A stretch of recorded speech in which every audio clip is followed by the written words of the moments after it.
Greetings everyone, here's Lodrik and this is a game 1 the Pacific Admins Edition. This is my play by email match against Xargun. He is Allied Commander and for me it is Japan. We're playing on game version 26B with scenario 1 and no modifications, so all stock, all standard. So you can easily compare this to everyone else and see different tactics and how to use the equipment or how to make industry and all of this. And if you follow Jochen, his struggle with Macho, you can see that different play styles and different tactics have of course a big impact on this game. So the night is quiet so far. My submarines are failing to really find something to sink today. And I bring here the second Navy Guard unit.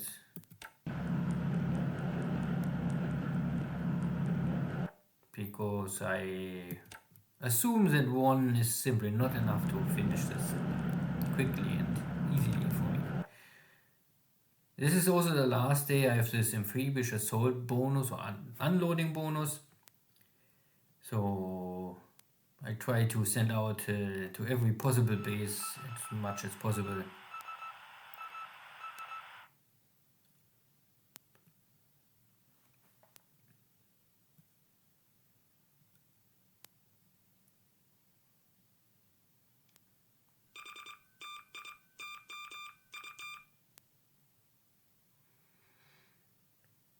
So again, no report, all my own stuff, but okay. My Nell bombers, I was able to equip them with torpedoes, and I find here 1 or 2 task forces. One is the AM Hunter group for my submarine for sure, and there's something else in the port of Perth.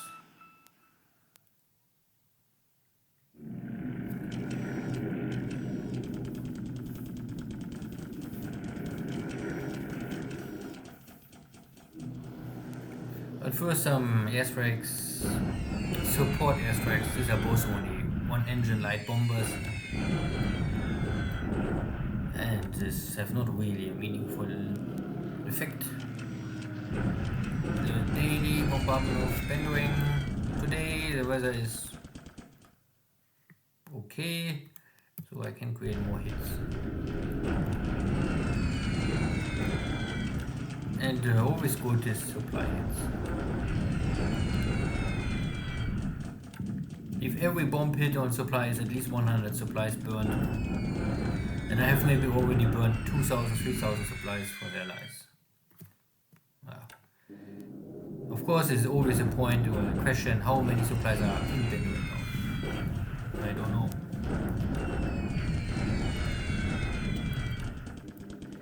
I will know if there's no flag more, then the allies are low on supplies, that for sure. But I also losing still 1 or 2 airplanes per day for flag.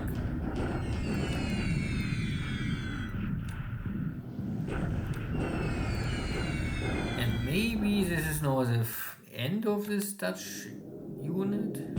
There's not more much. There are Catalinas. Okay.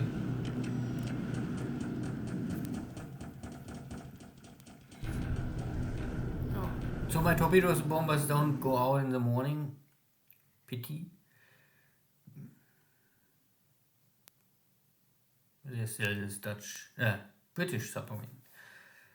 Hard to kill. If it's still more than 3 away from my base and my dive bombers, or no, I think I turn them off. Before I had some dive bombers for submarine hunting, but they don't have a range, or only the range of 3, so hard to hit this submarine.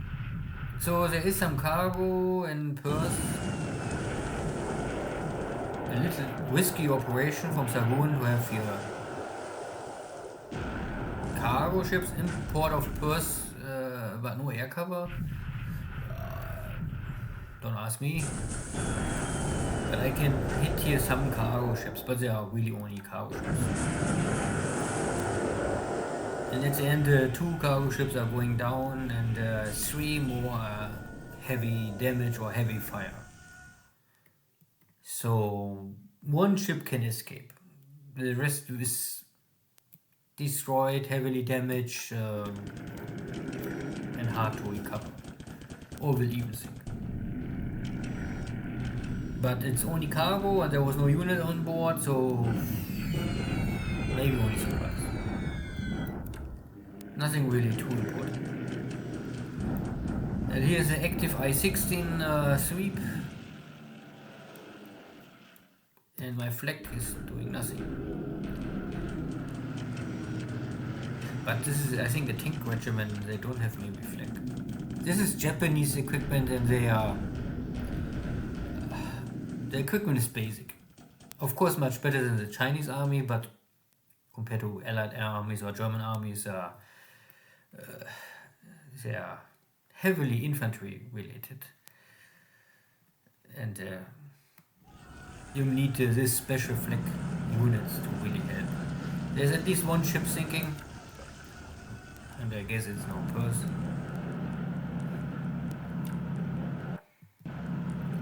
And now every possible task force in range of a base is asked to unload. It will not have too much impact for this kind of small unloading, but big amphibious assaults are now really much slower. What I can unload before in one day, I need now 3 or 4 days. Good.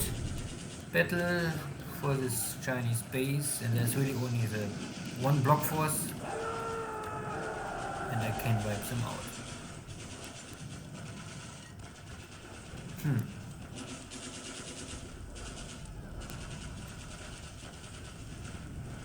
145 to 1. Not sure what happened with this Chinese unit.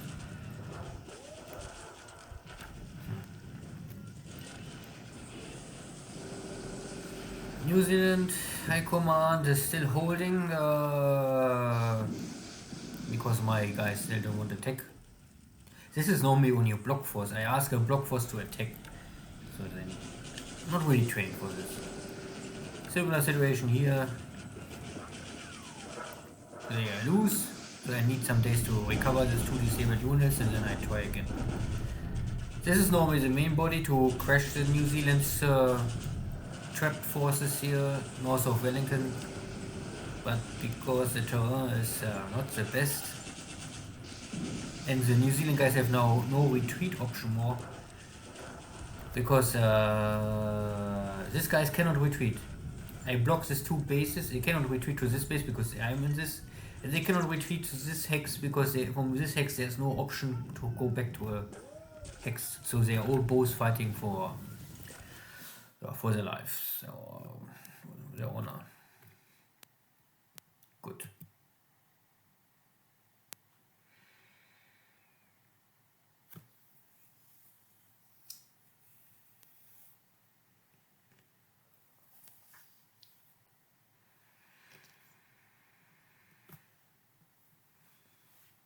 So,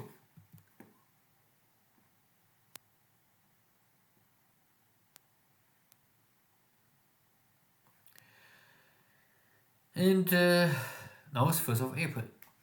You can also see just now in Sydney, not Sydney, in Tokyo, I'm low on supplies, but this is related to my loading of a new, I think the first big reinforcements for the Pacific.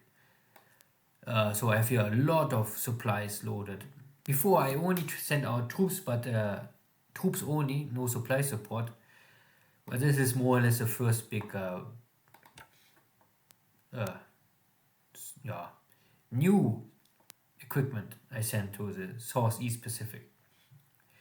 Because I'm every base is more or less low on supplies.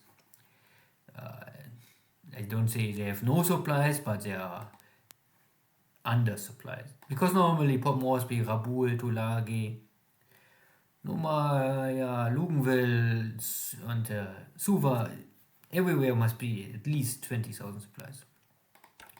But first, the daily report, not too much action. I lost 2 flag kills, so also 2 killed pilots.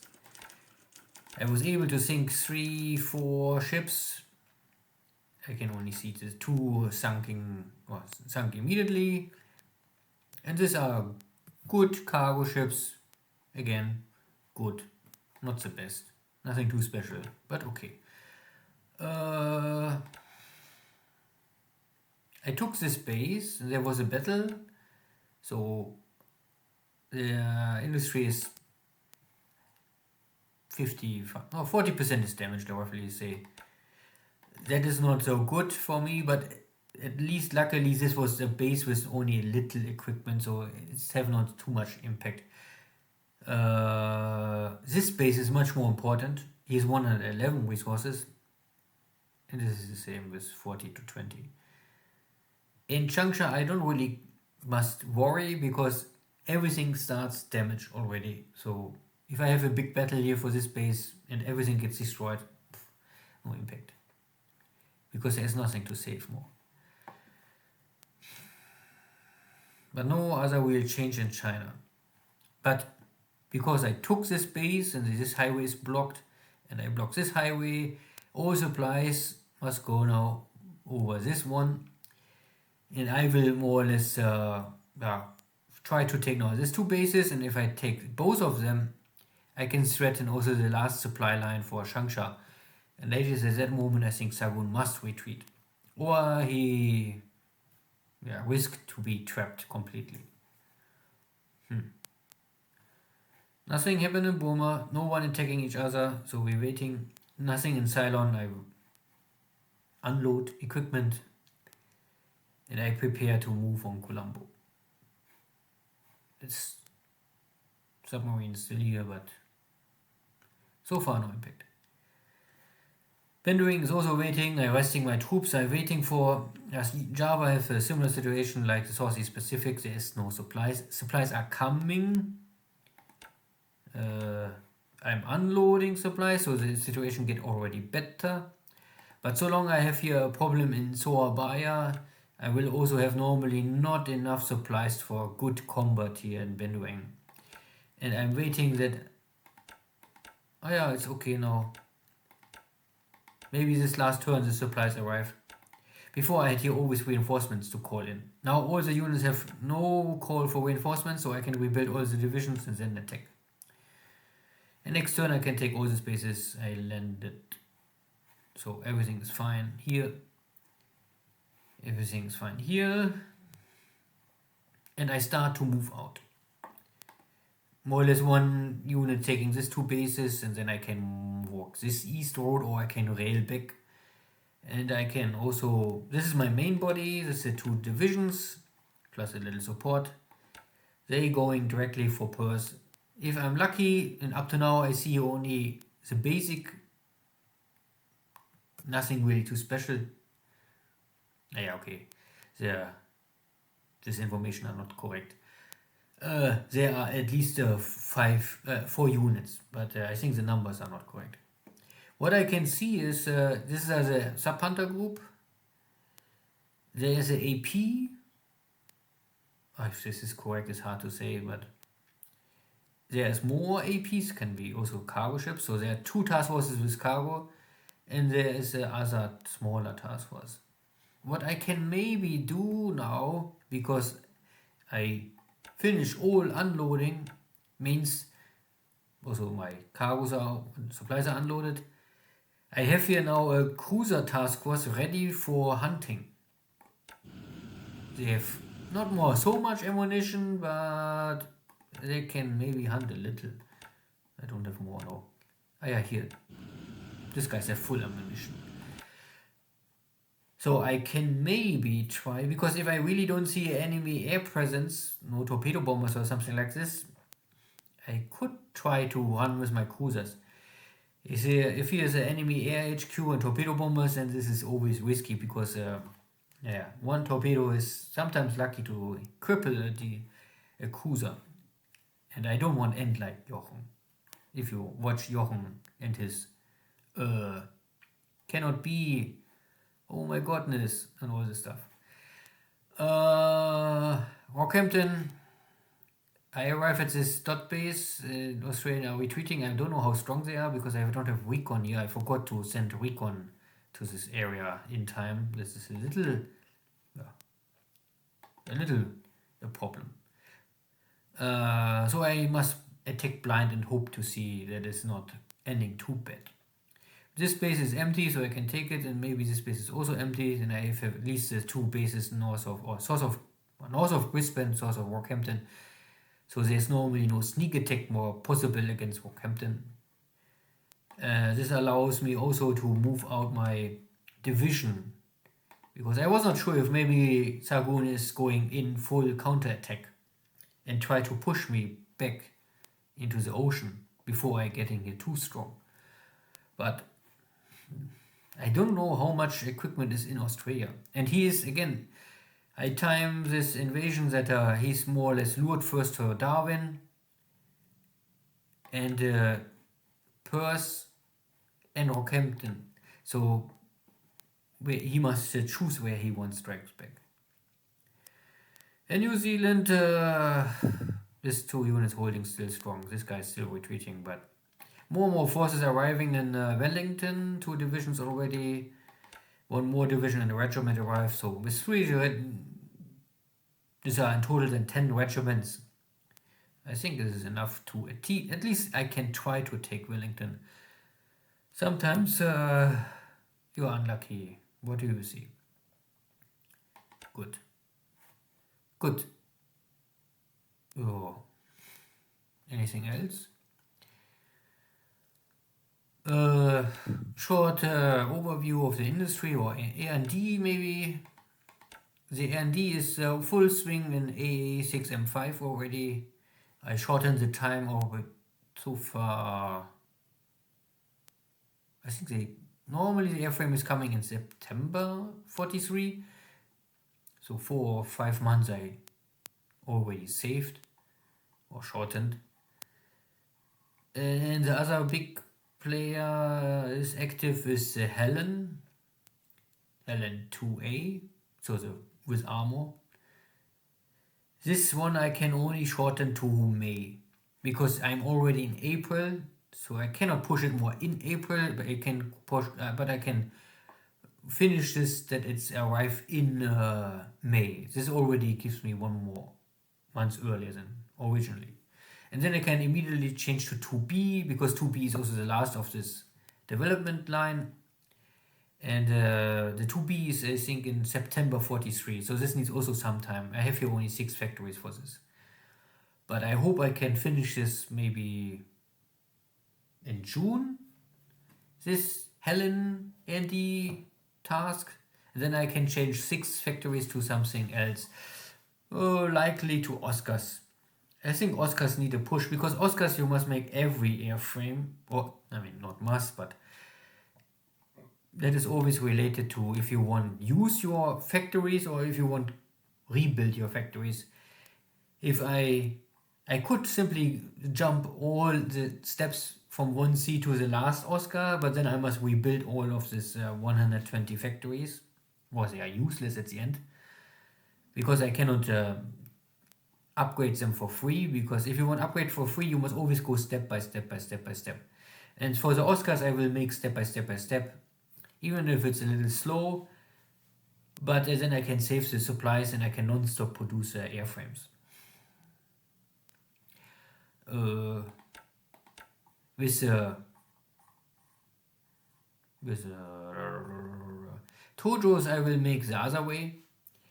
I try to get the factories ready for 30-0, and in that moment I will change immediately to the 2C. I mean, of course not directly, you cannot go with this. You must go always first to, I go do it with this one. So I go first to the 2B. Then the factory is still okay. But of course this is now nearly 1 or 10 months later, so it's less likely that I get a repair hit, so no one do this. But if it's 30-0, then I can change that to the 2C, because the 2C is much better than the 1C. or 1A, I don't know what's his name. And the problem is, or why I do this is, I know 2A is a normal one. If I first make A&D for the 2A, then I can build this airframe, but then I'm forced more or less to also make A&D for the 2B, but the 2B is a nonsense fighter, no one uses it. So I would simply invest a lot of A&D time for an airframe I will never use. So I can simply better go for 2C and then first start the production. This delays, of course, the enter of this airframe for the war by at least 4 months or 5 months, even more. But I can produce one airframe and I also free up all the A&D factories if this is once done. But player's choice. I don't say this is the only way or the best way, but it's my way. And everything else what is coming is normally the Emily sooner or later, but it's a little slow. And my engine for that, because Emily is based on H32, you can see I produce roughly 6 engines per day. So I need 20 up to 20 days to get the bonus.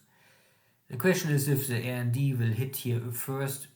Yeah, I cannot change it, but the one factory is already at 25, so it's possible that this one is maybe at 30, and then I have no bonus for some days. 23 is maybe also hitting already before, but the 20 and the 14 I think is too far away to get the...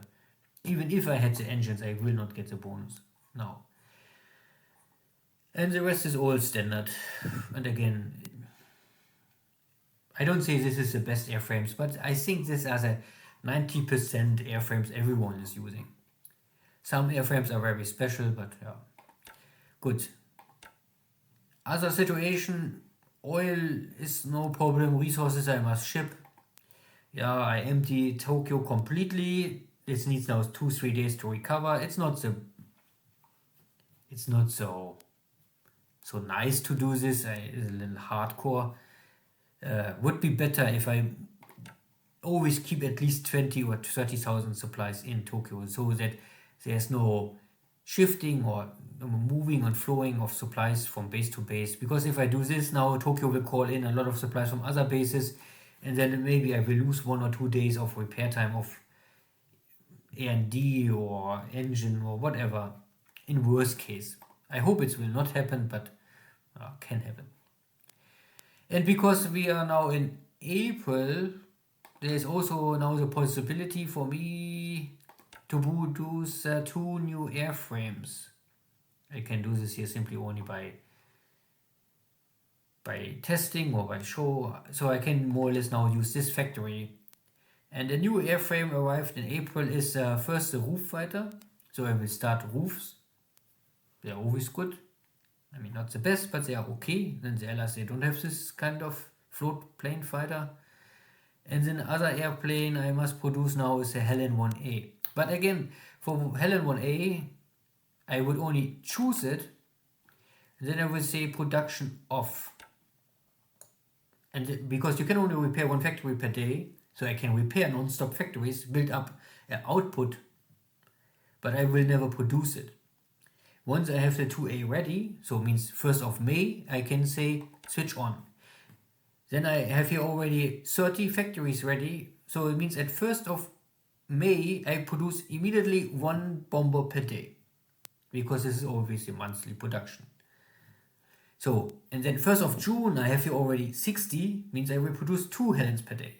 And so on and so on and so on. And normally I think it's enough to have 1 factory for Helen, but I would ramp it up non-stop. So that you have maybe a total output of 180 up to 300 per month, because later you will maybe lose, I don't know, depending how aggressive you are, but I would say 180 is possible. You don't must produce non-stop, you can always switch it off, but better have 1 factory. The idea behind this is because you have only a limited amount of factories ready. You can always say I use A&D factories to switch them to production. But once you do this, they are always a factory and can never go back to A&D. And I think it's better to have as many or as much as possible AMD potential and tools ready for this. But again, player's choice. Then see you next time. Take care. Bye bye.